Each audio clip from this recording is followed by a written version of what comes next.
Investimet e huaja kapën vlerën e 362 milionë eurove në 3 mujorin e parë të vitit 2025 në Shqipëri. Pjesa më e madhe e financimeve shkojnë për pasuritë e paluajtshme, ndërsa shteti që kryesoi investimet ishte Turqia. Gjatë periudhës janar-mars 2025, fluksi i parave nga jashtë rezulton rreth 15% më i ulët krahasuar me 3 mujorin e fundit të vitit 2024, çka tregon për një frenim të investimeve të huaja.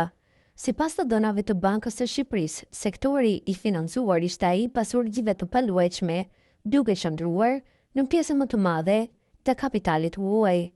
Nga totali 104 milionë euro, se 29% e shumës së kanalizuar drejt ndërtimit, 21% në aktivitete financiare dhe të sigurimit, 14% në industrinë nxjerrëse dhe 9% në industrinë përpunuese dhe tregti.